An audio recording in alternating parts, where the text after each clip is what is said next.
Hello and welcome to Independence Live. I'm Iain Bruce in Glasgow and this is Rising Clyde, the programme where we look at the big issues and the key challenges facing the struggle for climate justice here in Scotland and around the world.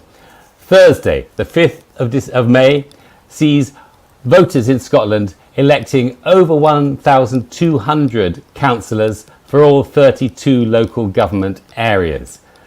In this third episode of Rising Clyde, we want to look at what impact these elections have for the struggle for climate justice, what we can expect, what we should expect and demand of councils in terms of the policies they can implement to tackle the climate emergency, and what more we need. And so in order to talk about this, we're extremely happy to have with us two of our guests. Roza Salih is an SNP candidate for Pollock. Roza herself describes herself as Kurdish born and Scottish by choice. She's a long-standing campaigner for immigration rights and for women's issues, and also she has an extremely interesting experience to bring to this discussion of local democracy of a different kind, the kind of direct democracy developed by the Kurdish communities in Western Kurdistan or northern Syria. So I think that's an interesting angle to take on around these local elections and the climate justice issue. Also, we have with us Ellie Harrison. Ellie is a founder and leading member of a campaign that many would regard as one of the most important environmental campaigns in Scotland, Get Glasgow Moving, which campaigns for free public transport. So thank you very much to both of you. Our third guest is actually just getting off a ferry on the Isle of Arran, and there's no internet at the moment. He's Aaron McDonald. He's a Labour candidate from the Isle of Arran for North Ayrshire Council, which has a very interesting experience around community wealth building and what that means for climate justice. So we do hope that Aaron will be able to join us, and if not, he has sent us a couple of videos and we'll hear a little bit from him there. So talking to the two of you, Roza and Ellie, maybe I could just start by asking each of you to tell me briefly one policy, one measure that you would like to see councils implement to tackle the climate emergency and the issues of climate and social justice. Roza, do you want to start? Okay. First of all, the environmental crisis is the greatest challenge of our time, and everyone knows this. However, from my perspective of understanding, we cannot overcome this issue. But first, we have to make sure that there is direct democracy. There are social relations of power, and communities actually make decisions themselves. Of course, Ellie, I'm sure, is going to speak about transport. But I believe transport is key, and SNP has put forward. We're making sure that young people have free buses for under 22s, disabled people, and many people who can use the public transport. Of course, we have to make sure that buses are publicly owned and run for the people of Glasgow. So I am very interested in looking into direct democracy and, of course, also improving our transport system. That's great. Thank you very much, Roza. What about you, Ellie? Well, the one policy that we want the council to deliver is integrated public transport. Just to correct you, Iain, we have been involved in a campaign for free public transport, the Free Our City campaign, but Get Glasgow Moving was set up by local people in 2016 to demand a world-class, fully integrated and affordable public transport system. So we do a lot of work on buses, but we want our buses to be planned and coordinated as part of an integrated public transport system with the railways, with the subway, to make sure that everybody in the region is connected up. And this is really important for climate justice, of course, because in Glasgow, in Scotland, transport is our biggest source of carbon emissions, And we really need to be getting everybody who's driving at the moment out of their cars and onto public transport over the next 10 years before 2030 if we stand any chance of meeting the carbon reduction targets. But public transport is disproportionately relied on by people on lower incomes, by women, by more marginalised sectors of society. So if we invest a lot of money in improving public transport, then we're disproportionately going to benefit those people. So that will help reduce inequality, which is just as important in my view. I stand corrected, Ellie, but that raises a question for me, because surely in order to do those things and get that kind of quality transport, at the very least it has to be much cheaper and free. Wouldn't that be a good idea? Yes, Ian. Sorry, there's a bit of an echo on the line. I don't know if you can mute. Oh. I'm finding it difficult to... Okay. I can hear myself coming back. You just mute your mic. I think it'll be fine. Okay, we'll try that. That's much better. Yes, we want public transport to be a lot cheaper. Obviously, we want public transport to be a lot cheaper, and that's why we helped to found the Free Our City campaign, which is just to popularise the idea of making public transport free. But we don't want public transport just to be free for certain groups, because at the moment our buses are, there is a real hierarchy in our public transport system, the way that different transport modes are seen. Buses are seen as something that you only use if you just don't have any other options. And the fact that you can get a free bus pass if you're elderly, if you're disabled, and if you're a young person, you're creating a hierarchy where it's only those groups that are using the buses. And that's not what we want. If you go to Edinburgh, where, of course, buses are publicly owned by Lothian Buses, they're a lot cheaper than in Glasgow, a lot more of a comprehensive network, then everybody uses the bus. It's much better for an integrated society, and that's what we want in Glasgow. So we need much cheaper public transport, and free concessionary cards need to be available for all modes of transport, because we can't be saying to young people, oh, well, you've got to make do with the bus, where other people can get on the train or the subway. It has to be planned and coordinated to work together as part of one network that is a world-class service, so that even if you're used to driving around Glasgow at the moment, you begin to see public transport as a real, affordable, reliable, efficient alternative that it should be, and like it is in most other European cities. You mentioned this difference between public transport when it's publicly owned by Edinburgh Council, for example, compared with Glasgow. I think on this issue of public ownership, I just want to bring in one of the videos that Aaron did send us, because I asked him about this experience of community wealth building in North Ayrshire, where they're very proud there of what they've done to try and develop this model of community wealth building. I asked him to explain a little bit what it was and what it meant in terms of climate justice. So maybe we could just have a quick listen to that.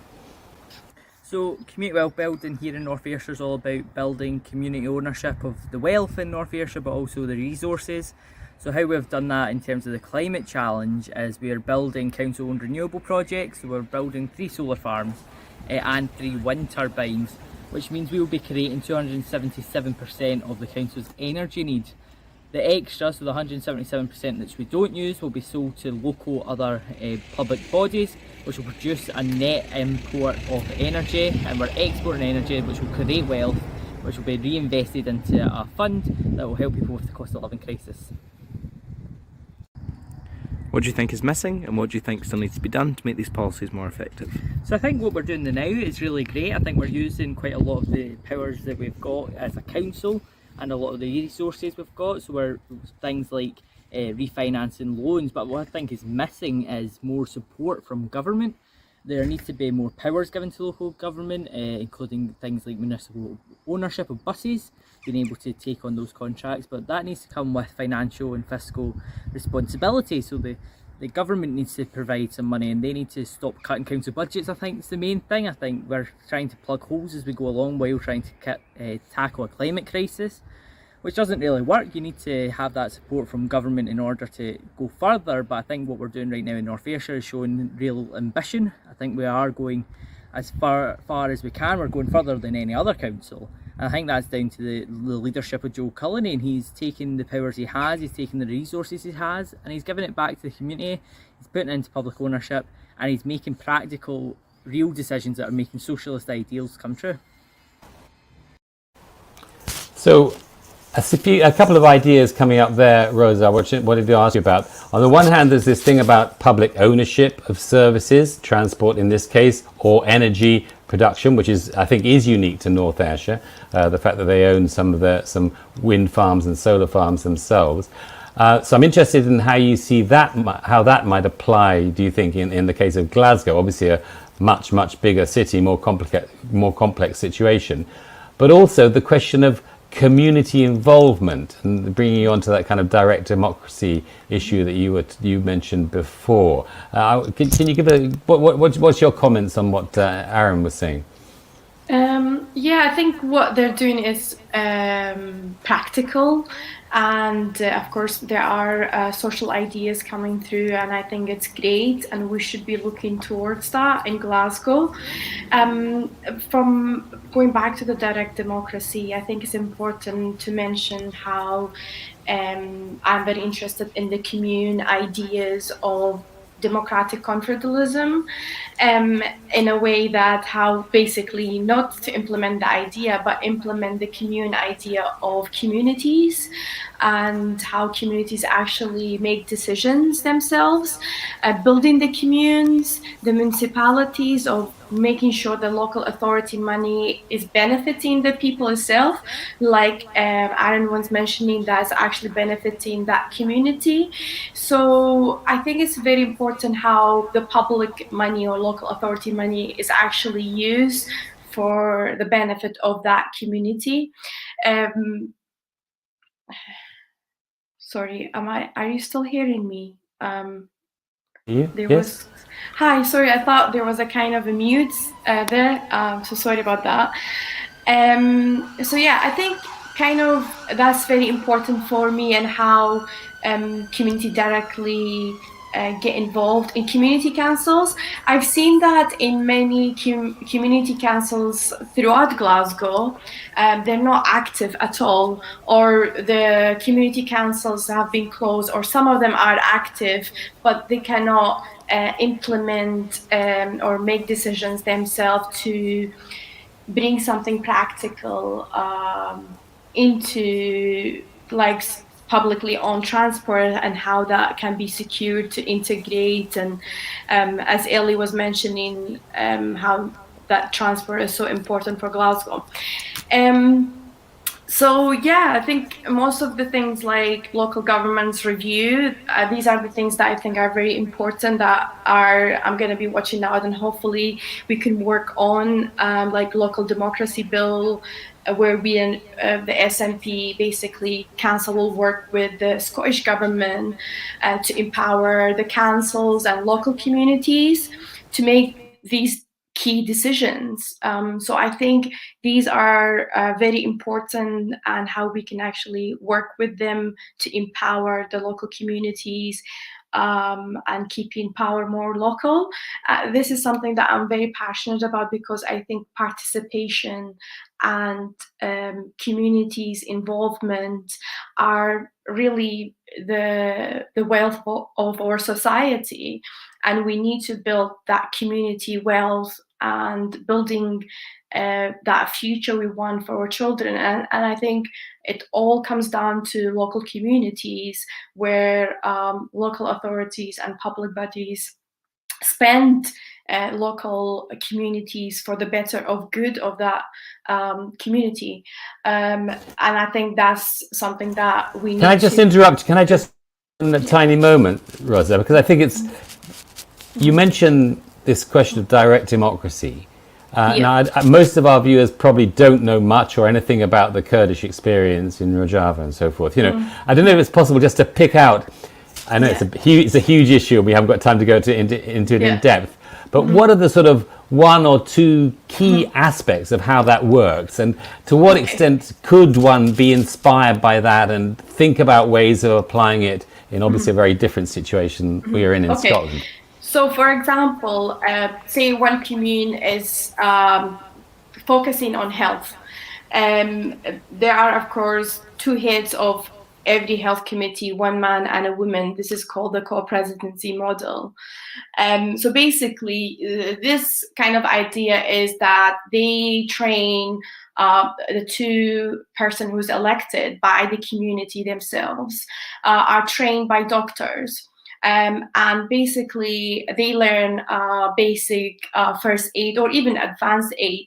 So this kind of keeps the valuable health knowledge being decentralized and allows a life-saving action dispersed to the community. This is basically a key self, like organized communes.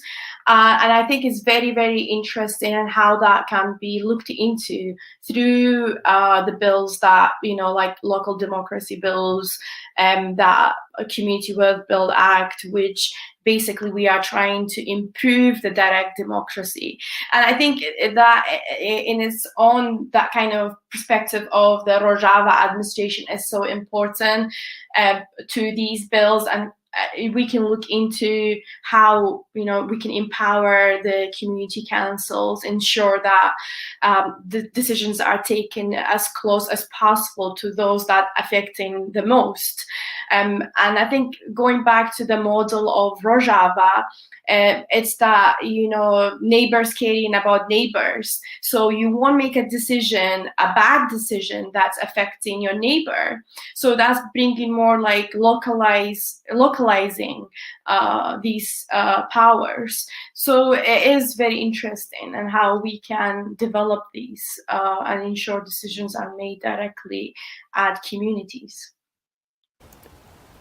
Ellie, I wonder, does this discussion about direct democracy, community empowerment, involvement, how does that fit into your vision of public transport? Or does it fit in? I think it really does, actually. I think, could you mute your mic, Iain? Because it's too echoey. Sorry. And my own voice just comes back at me. Yeah, no, it really does fit in, because one of the massive issues we've got, why our bus network is so terrible in Glasgow at the moment, is because it is owned and run by a massive multinational company, First Group. First's biggest shareholder is called Coast Capital, based in the Rockefeller Tower of New York. This is not a company that cares about providing services to communities in Glasgow. It cares about making profit. This is why things have gone so badly wrong. People who don't know the history of public transport, buses were deregulated in 1986. So after that point, they were no longer planned and coordinated to meet communities' needs. They were literally run by private companies, depending on where they could make most money. So the network's been really brutally reshaped since deregulation. And passengers have not really had a say over the services that they need. So to sort out that mess, we need to re-regulate the buses. We need a public body to do that, acting on our behalf. And just in terms of the role of Glasgow City Council here, it can't just be done on one city council, one council level, because Glasgow City Council, there's so many other councils that border us, and the people that live in those council areas rely on the public transport network to get in and out of the city. They probably live in one of the Lanarkshires or Dunbartonshires, and they have to travel in and out of the city to get to work. So we need public transport to work on a regional level. That's why something like SPT was set up to plan and coordinate the network on a regional level. But SPT has failed to deliver the integrated public transport system that we need. I mean, there's lots of reasons for that. It's been chronically underfunded. It hasn't had the powers to re-regulate the buses until very recently in the new Transport Act that are just about to come on stream. But also, Get Glasgow Moving would say there are no passengers on the board. Yeah, there are elected councillors from all of the different regions, but we need some community representatives on the board of SPT to be able to plan to make sure that passengers' interests, communities' interests are being properly represented. And just to say about Get Glasgow Moving, you know, we are completely volunteer run. We're a completely grassroots campaign. We're all public transport passengers. That's why we're doing this. You know, very few of us own cars. We're completely dependent on public transport. We're the experts. You know, we're the ones that they should be coming to ask. And at the moment, there's a bit of a power struggle going on between SPT and the Glasgow City Region Cabinet, and also this Glasgow City, the Glasgow bus partnership that has been set up, which Get Glasgow Moving vehemently opposes, because that's basically just all the private bus companies getting together to work in cahoots to say, you know, to maintain the status quo. And we've asked to be represented on that partnership. So that passengers' views can be heard, and we've been told we're not allowed. So that has to change. But really, we just got to stop these private bus companies from being allowed to get away with what they're getting away with at the moment. It's failing, and we need a public body that's going to act in our interests to re-regulate them, to plan the network so that it meets our needs. I just want to shift that slightly, because we're talking about public involvement, public control, public, you know, a more democratic kind of involvement of the communities in running transport or whatever it is. But there's also a question, isn't there, about what powers public bodies have, you know, to what extent they have the powers they need, whether involving the communities in itself is enough. And I did ask Aaron a little bit about this, and he sent this contribution on that question. But there are limitations. There is more scope needed for more powers. I think currently the current devolution settlement gives quite a lot of powers to Holyrood in terms of this matter, in terms of the climate justice portfolio. I think the Parliament's not really using the powers, so I think if they were able to pass those powers down the chain, decentralise some of that mechanism, and allow local councils to have more powers in terms of ownership and things like de-investing in the Strathclyde pension fund, municipal bus services, that all requires more powers, and that's a really big limitation. We have these bold, ambitious plans, we have these ideas, but in terms of the power we have, we're doing as much as we can. But I think there needs to be a real honest conversation here in Scotland that in order to tackle this climate emergency, in terms to tackle and achieve climate justice, you need to achieve things like housing justice, and in order to build more council homes, you need more finance, you need more fiscal powers. And I think currently the settlement local government's getting from the Scottish Government, it's passing on those Tory cuts to the Scottish budget, and then the Scottish Parliament and the Scottish Government are passing those cuts onto local government, which makes it really hard when you're trying to tackle the climate crisis, because you're trying to tackle the climate crisis, but also you're trying to plug the gaps in the services you already have. So what needs to happen, and the limitation that's there, is more budget, more finance, and more support to local government, because it's going to be here in the grassroots where we actually achieve climate justice. And to do that, the Scottish Government needs to give us more support.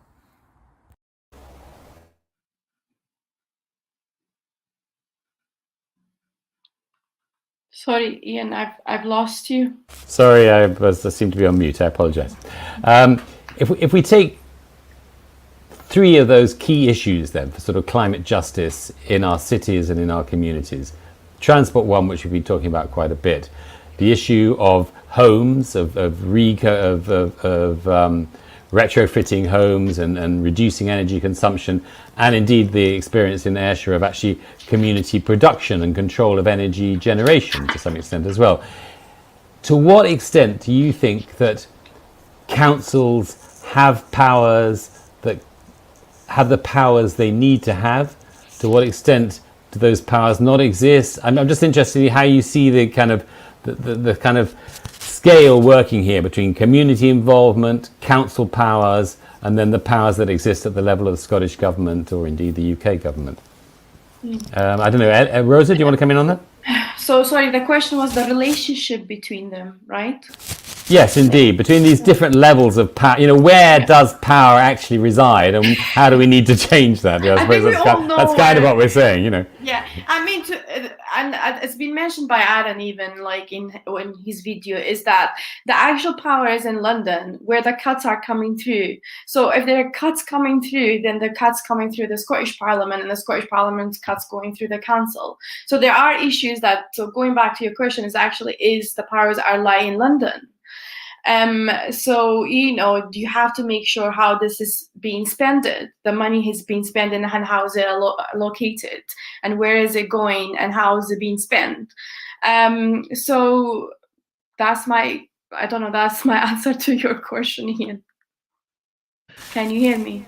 Yes, I can. Yeah, Ellie, do you have some comments on that? Yeah, I've got a lot of comments on that. I think, I don't agree that, transport has been a devolved issue since the Parliament was set up, and it has taken the Scottish Government more than 20 years to...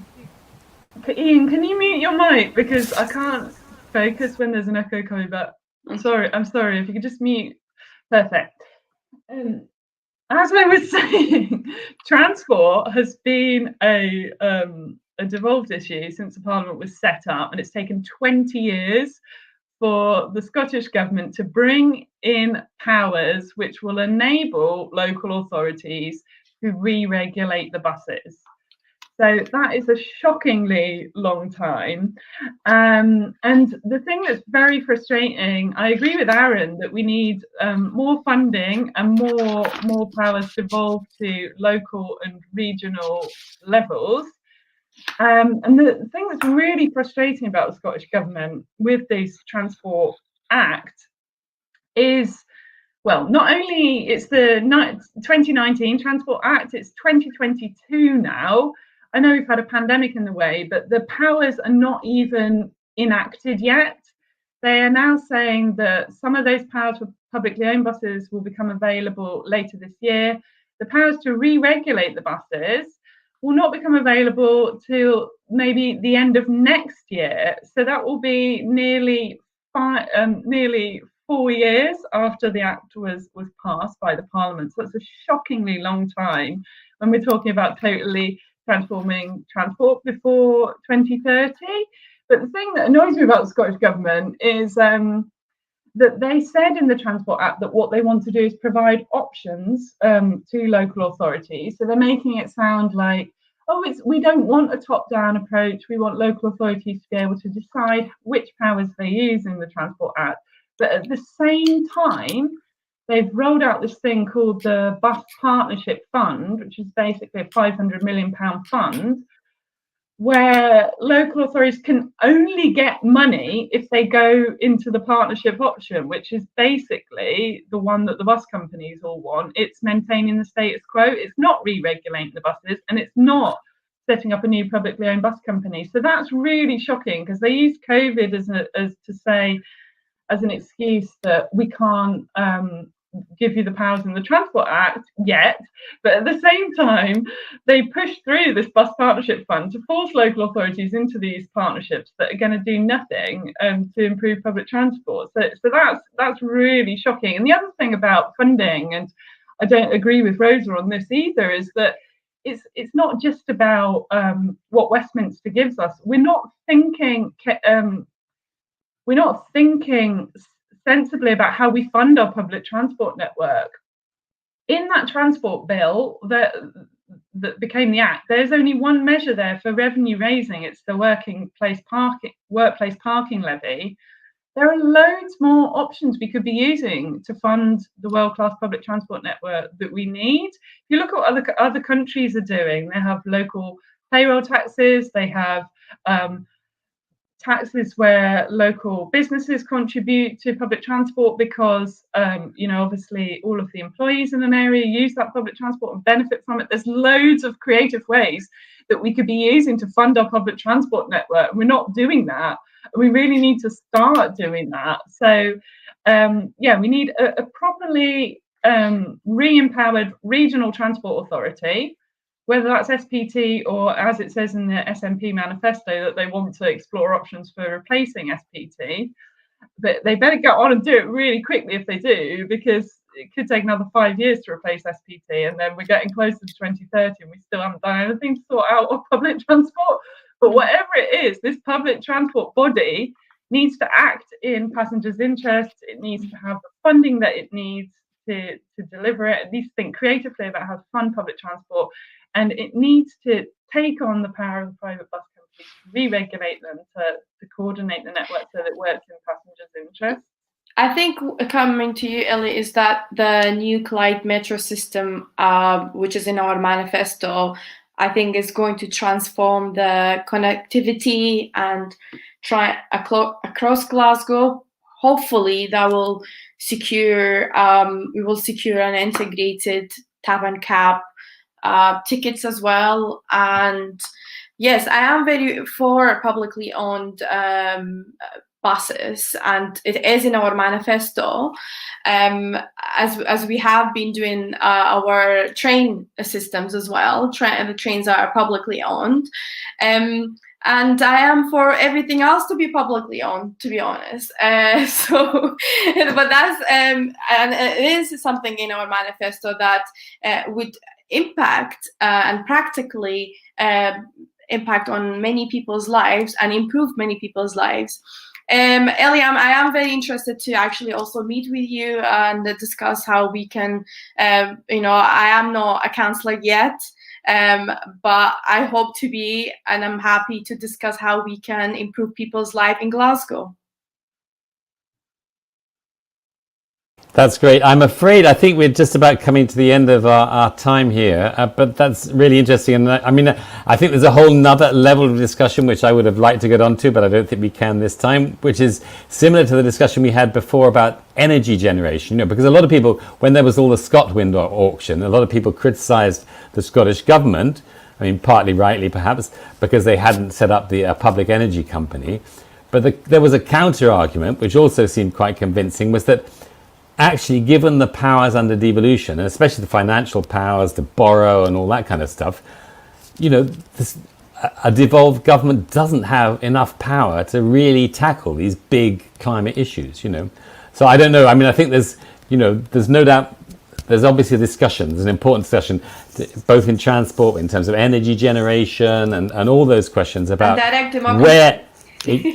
where direct democracy, independence and public ownership, all those kinds of big kind of framing things fit together, in terms of taking the kind of dramatic action we obviously need, to tackle this crisis. But anyway, thank you so much. A final comment from both of you if you want. Yeah, a quick one. Yeah. I think the direct democracy is so important. As a young person, I got engaged into politics because of independence referendum in 2014. That was something that made me to engage as a young person, and that was a direct democracy. Many people went and voted, were passionate about the issue. And I think that's what we need to have, that kind of engagement and participation and discussion is so important. We don't have all the answers, and therefore we have to discuss issues and to see how we can improve people's lives. So I have been listening and I've learned so much through this discussion. So thank you so much.